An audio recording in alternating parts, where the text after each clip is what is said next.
dia yang diawali dengan kalimat subhana luar biasa. Maha suci Allah. Ada apa diawali kalimat subhana? Kalau mau menggali di sini kita bisa mengetahui ilmu pengetahuan dan keuniversalan Al-Quran yang sangat, karena apa? Ini mutlak ditangani oleh Allah Ta'ala sendiri. Artinya bahwa Allah Ta'ala telah menciptakan bumi langit seisinya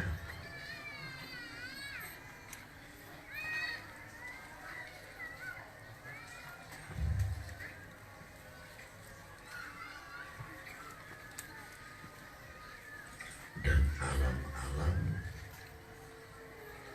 seperti di dalam surat Bismillahirrahmanirrahim, was-sama'i wat-tariq wa ma adraka mat-tariq an-najmu tsaqib in kullu nafsin lamma 'alaiha hafid bal yanzurul insanu mimma khuliqa min ma'in dafiq yakhruju min baini sulbi wat-tara'ib.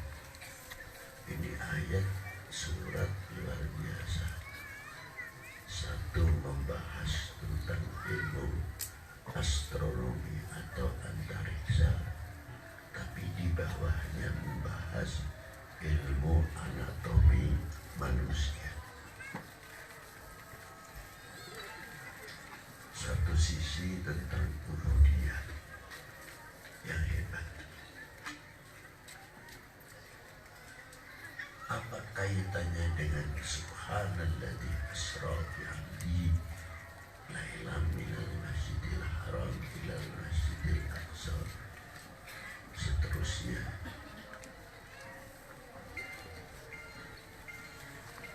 Dari bumi ini mempunyai beberapa lapisan-lapisan, dari mulai daya tarik bumi sampai udara hampa, dan melalui lagi udara-udara yang padat, yang panas, dan lain sebagainya,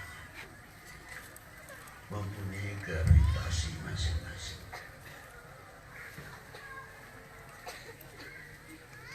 Sedangkan Rasulullah dimi'rajkan tidak menggunakan pakaian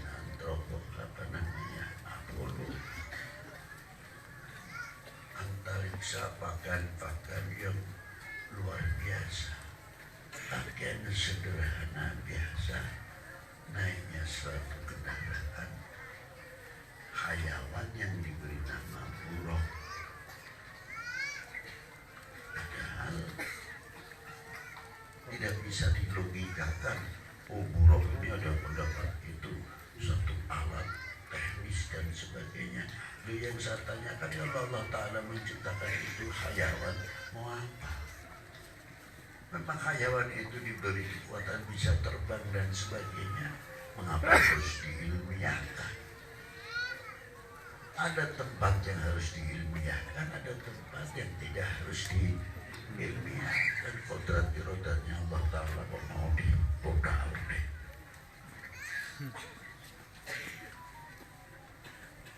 Disinilah masyarakat muslimin rahimahullah, Rasulullah melalui itu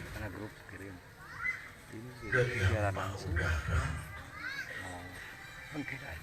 dan tidak menggunakan pakaian astronot itu sebagainya, dan mendekati dari matahari yang paling rendah sampai yang paling dekat dengan matahari.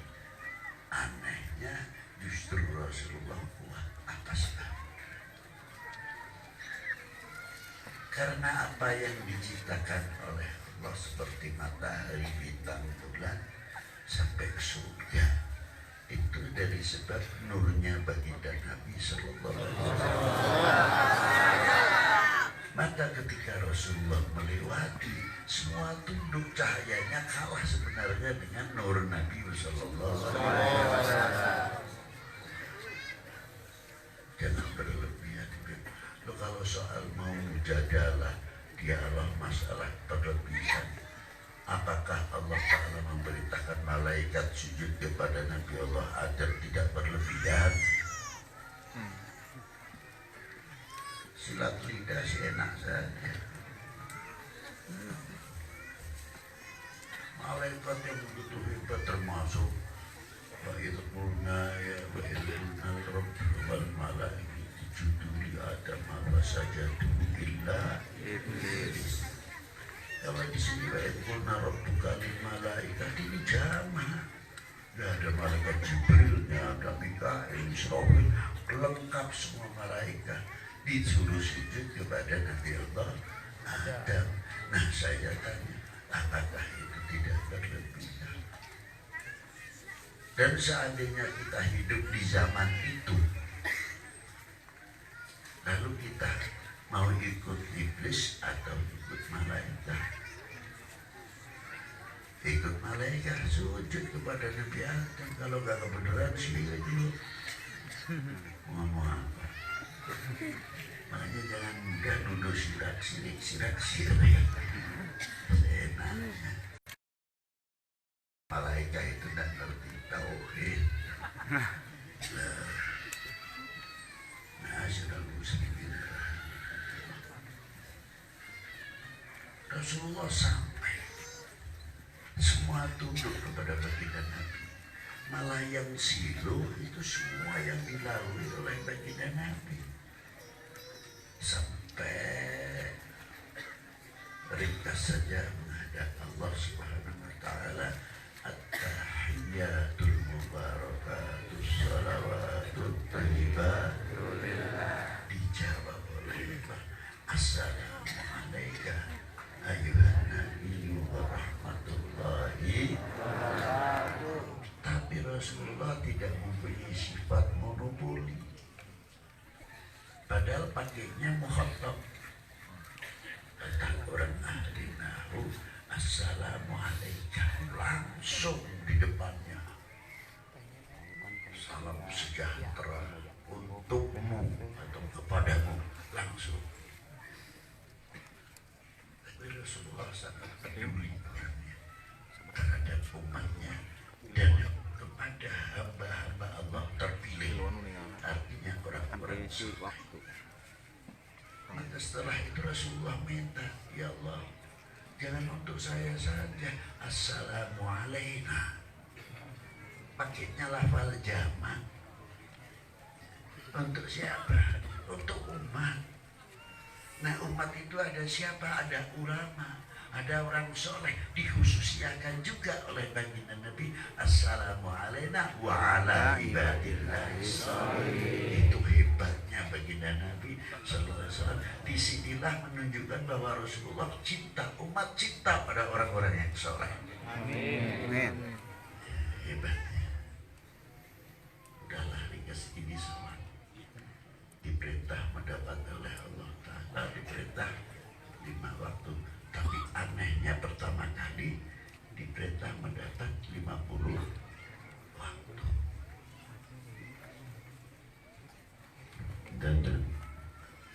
Dan waktu ini mendapat perintah 50 waktu. Ada apa ini rahasianya? Itu cintanya Allah kepada Rasulullah dan satu kehormatan yang luar biasa dari Allah Ta'ala kepada kekasihnya Sayyidina Muhammad SAW. Itu satu contoh. Dari sebab apa? Kasih 50 waktu.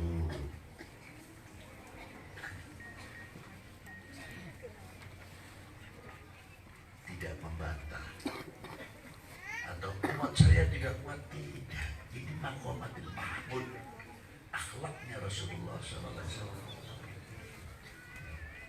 Diterima dulu, menghormati kepada yang memerintah.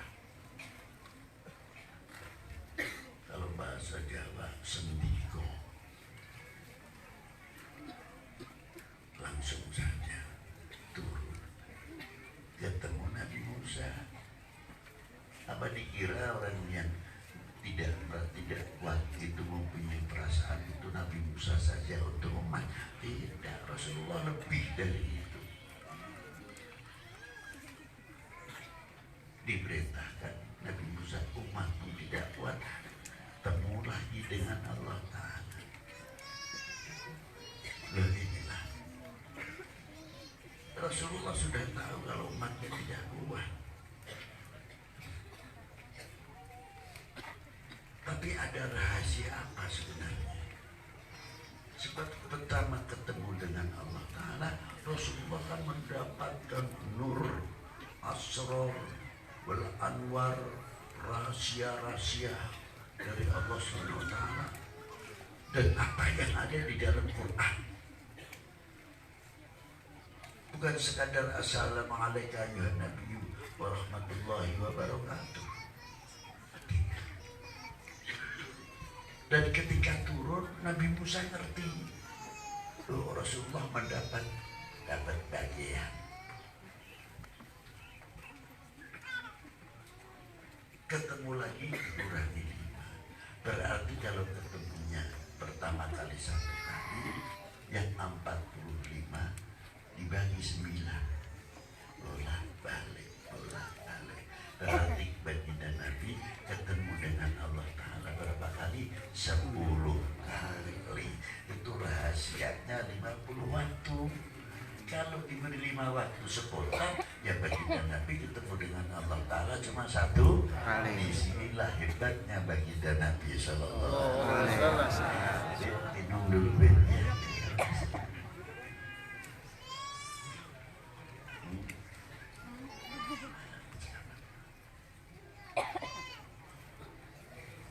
Salahnya 1, saya balik dari maghrib baru nyampe, jadi tanggung penyampaiannya.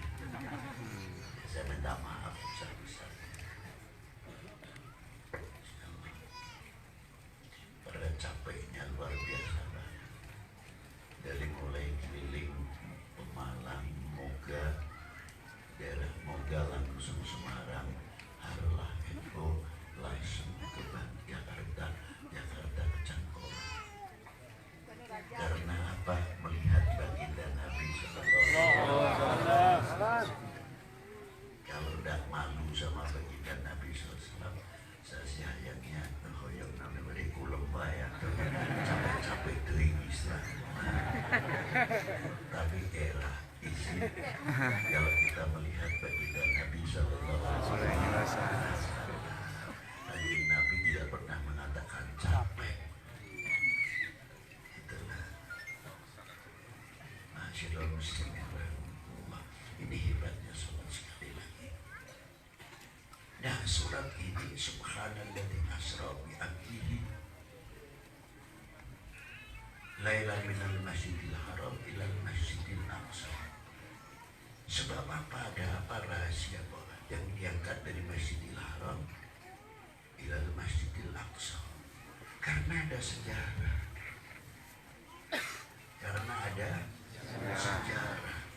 Dari dulu sudah memberikan satu percontohan yang luar biasa. Di antaranya apa? Sejarah yang luar biasa. Pertama kali Nabi Allah Adam alaihissalam diturunkan ke bumi ini sudah ada yang demikian, sudah ada bangunan itu. Dari Nabi Allah Adam sebelum diturunkan menjadi khalifah sudah kedahuluan ayatnya Allah Ta'ala, wa idh qala rabbuka lil malaikati inni ja'ilun fil ardi khalifah. Sebelum menjadi khalifah sudah diberi pembekalan dahulu oleh Allah Ta'ala. Apa pembekalannya? Tidak boleh mendekat satu pohon itu. Itu pendidikan rahasianya apa? Wallahu a'lam. Itu pasti ada rahasia yang luar biasa. La taqrabu hadhihi syajarah takuna minadh dhalimin. Jangan kamu mendekat pohon ini, nanti kalian akan sengsara. Yang kedua, Siti Hawa ditarbiyah oleh Allah Ta'ala.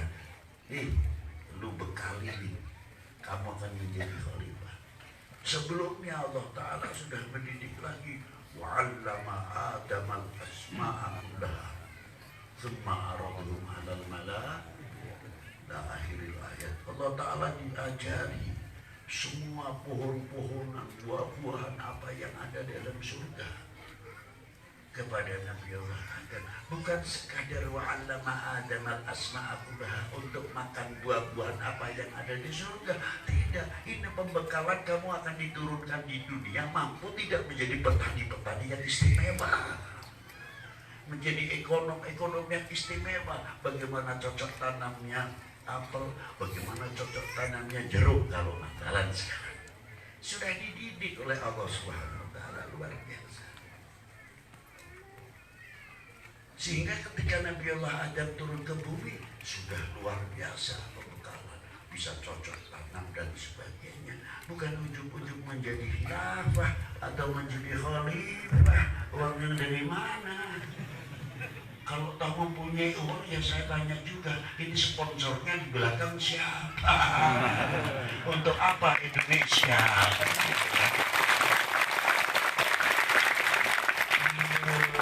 Jangan macam-macam, Masya Allah.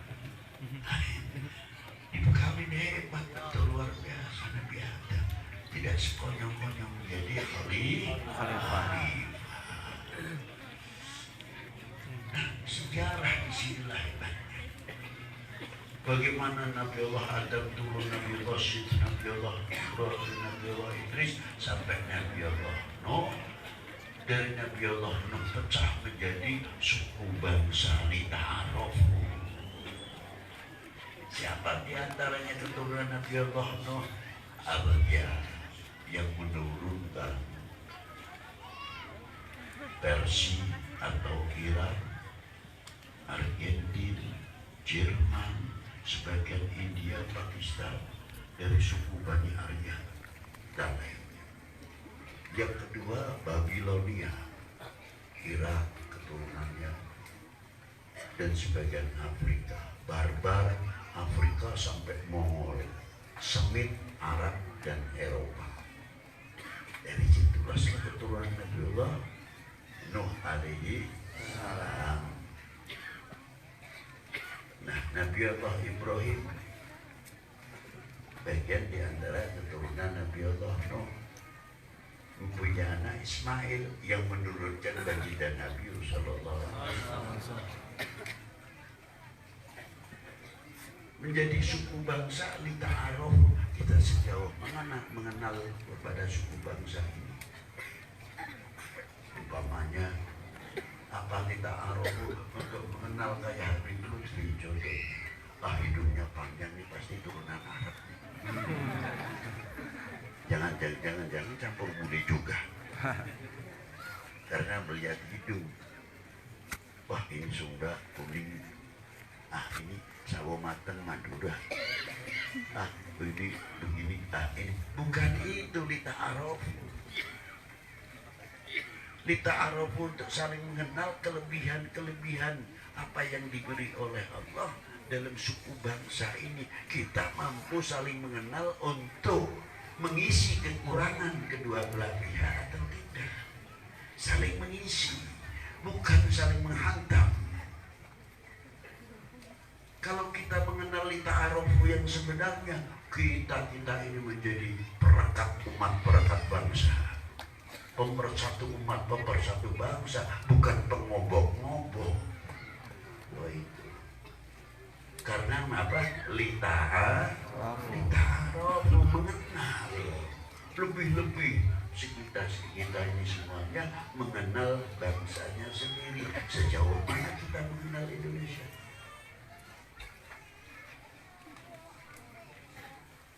Sudah sejauh mana? Paling dari Sabang sampai Merauke. Iya, itu banyaknya terus dari Sabang Merauke. Di Sabang sampai Merauke ini ada apa? Kekayaan apa yang ada di Indonesia ini? kita merasa memiliki atau tidak, menambahkan rasa mencintai atau tidak, itu tantangan. Tidak cukup hanya itu saja, menghargai apa yang keluar dari bumi pertiwi ini. Coba, ya sering saya ungkapkan, bertelur di sini, hidup di sini, makan dan berak di sini. Maaf, setelah menetas ditanya, ini ayam mana Pak? Bangkok. Ini lahir di Indonesia loh Pak, bukan di Bangkok. Mengapa dulu kita katakan ayam Bangkok? Kalau nggak pakai ayam Bangkok nggak laku. Loh inilah jati diri melenturnya, merasa memiliki kepada apa yang ada tanah air ini, kepada Republik melentur. Apa gengsi kalau mengatakan ini ayam Indonesia? Iya yang Bangkok, Bangkok mah Bangkok, Bandung mah Bandung, lah disampaikan atuh.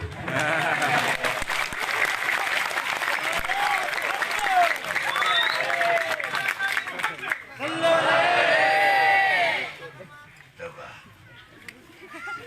saya tamu di bumi hampir tanyakan apa di mana? Di Bandung.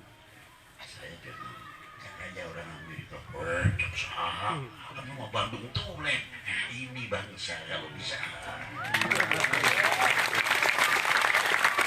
Sekolah dengan ayam Bangkok ini coba sebut ayam Indonesia. Harusnya gitu. Jambu Indonesia. Jambu Bangkok. Motong. Mana? Jadi kita ini subur makmur tapi melarat. Melarat kan gimana? Kalau udah melarat kita harus berani mengatakan durian mana? Pekalongan. Durian mana? Lampung. Durian mana? Terangkat semuanya sama daerah-daerahnya. Alhamdulillah ada hikmahnya dikasih corona.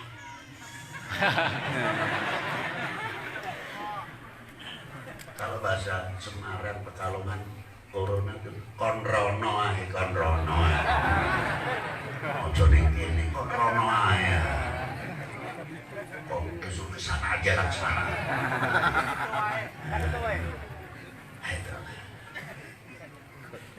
Akhirnya apa? Oh sebagai ini apel malam kan. Nah ini durian Pekalongan. Akhirnya yang disebut daerah ini sudah dalamnya belum lagi. Ini apel Eropa, apel Cina, takut oleh corona. Kembali kepada aslinya apa? Durian Indonesia, apel Indonesia. Alhamdulillah. Tapi jangan terlalu takut sama corona. Corona makhluknya Allah Ta'ala, bukan Tuhan itu. Harus kita jangan mau terjebak, terkecoh oleh corona nanti kita keledor. Kalau sudah teledor corona kita takut kebobolan akhirnya di belakang. Loh, itu bahayanya. Kita harus waspada. Ini mengingatkan. Ma'asyiral muslimin rahimakumullah. Ikhtiar tetap ikhtiar, menjaga diri tetap menjaga diri, tapi jangan terlalu takut. Oh ini nanti begini, la ilaha illallah. Indonesia itu sudah punya benteng. Ingin tahu bentengnya Indonesia? Ingin tahu tidak? Pancasila. Sila pertama apa? Ketuhanan yang Maha Esa. Dengan yang Maha Esa kok takut dengan corona? Aneh ben ajaib itu. Aduh. Apa ada yang melebihi ketuhanan yang Maha Esa?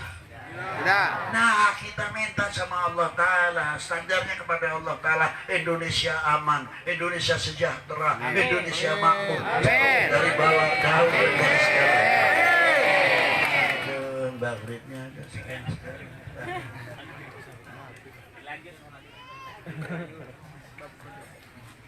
Itu satu contoh membangun kembali merasa haram. Ini perlunya. Maka diangkat oleh Allah Ta'ala Isra Mi'raj supaya kita dari bangsa ini khususnya umat Islam tidak kehilangan sejarah. Jadi lebih fokus tadi ya. Dan Masjidil Haram dibangun kembali oleh Nabi Allah Ibrahim, diperintah oleh Allah.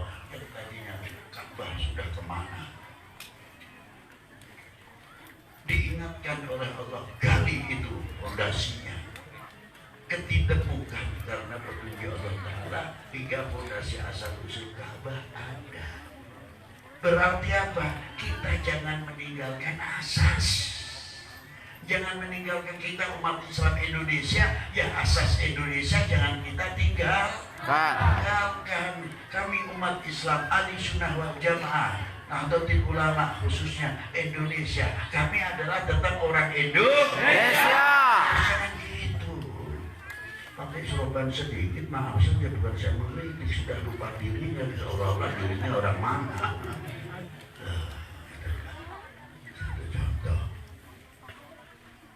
Jadi dari Masjidil Haram, Masjidil Aqsa, inilah rahasia kita, nasionalisme kita semakin kuat karena kita tidak boleh meninggalkan sejarah. Nasionalisme akan kuat apabila kita mengetahui sejarah.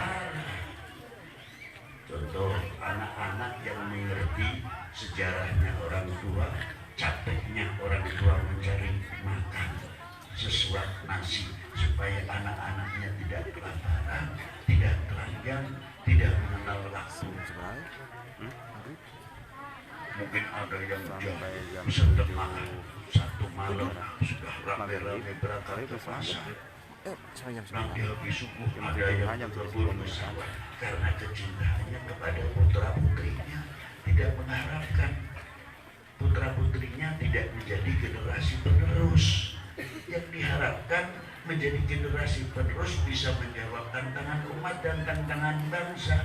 Kalau kita mengetahui bagaimana perjuangan kedua orang tua, insya Allah anak itu akan baik kepada kedua orang tuanya. Tapi kalau anak-anak kita sudah melupakan, tidak mengetahui bagaimana jerih payahnya kedua orang tua kita kepada putra-putrinya banyaknya manja masa bodoh sama orang tuanya, taunya benghar terus dan lain sebagainya. Tapi coba kamu tahu jerih payah orang tua, ya Allah, semoga saya bisa menyenangkan kedua orang tua. Jangan diambil dulu ya Allah, sebelum saya membahagiakan kedua orang tua. Makanya saya kalau ziarah di kubur sebelum bacaan tahlil yasin, saya duduk bisa diam, ingat-ingat kasih sayangnya bapak, capeknya emak, bagaimana saya menyesal belum sempat membahagiakan kedua orang tua, sudah diambil oleh Allah Subhanahu wa Ta'ala. Apa untuk membalas kita kepada kedua orang tua? Karena kita belum sempat membahagiakan kedua orang tua, pasti kita akan menggalang kakak adik, kompak, rukun. Jangan karena warisan sampai ke pengadilan, padahal kakak adik. Nah itu orang yang tidak tahu jasa orang tua. Bagaimana kepada bangsa dan republik ini, saya mau tanya. Kalau tidak mengetahui pejuang-pejuang yang ikut andil besar memerdekakan bangsa ini dari belenggu jajahan kebodohan sehingga tegaknya kembali merah putih. Memang di dalam melihat merah putih memang tidak ada satu huruf pun, hanya warna merah dan putih. Tapi perlu diingat, kandungan di dalam merah putih mempunyai kehormatan bangsa, harga diri bangsa, jati diri bangsa ada di dalam merah putih. Enak aja berjuang kagak, jumpai 1945 tidak, menjumpai 47 tidak tahu. 48 ada apa, kita sedang berjuang di tikar dari kedua belakang peristiwa Madiun dan lain sebagainya. Kita punya kontribusi apa untuk republik ini sebetulnya? Kita mempunyai kontribusi apa, ikut andil apa di dalam membangun bangsa ini? Tanya kepada dirinya masing-masing. Jangan sampai kita menjadi memalukan. Kepada siapa? Yang ikut andil besar dari para ulama, para pejuang, tokoh agama, yang ikut andil besar memerdekakan bangsa ini dari penjajah dan kebodohan. Kita sudah pernah andil apa? Lihat yang bendera saja lurus terkadang sudah begini. Berhenti sebentar, luruskan. Karena itu ada kehormatan bangsa, ada jati diri bangsa, harga diri bangsa. Coba kalau benderanya tegak, luar biasa. Andil begitu saja, males.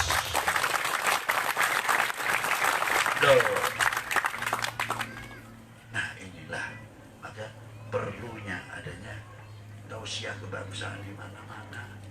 Jangan dikira namanya kubul watan minal iman itu tidak ada ajaran dalam Quran atau mana.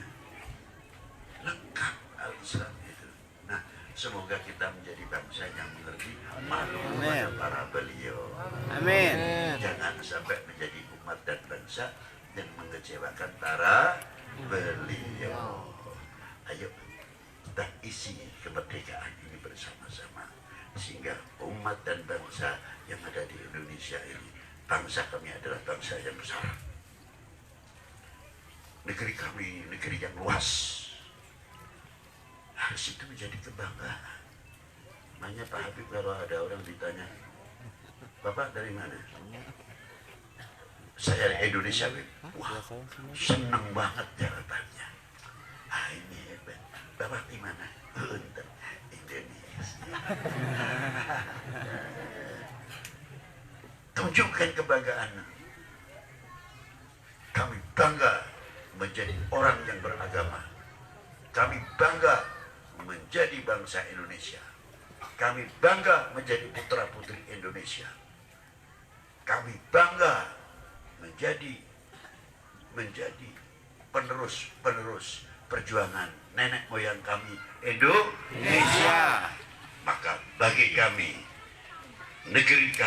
negeri tercinta ini, NKRI harga harus diteruskan, jangan harga mati saja. Saya khawatir. Loh kok khawatir, sudah harga mati, basa-basi.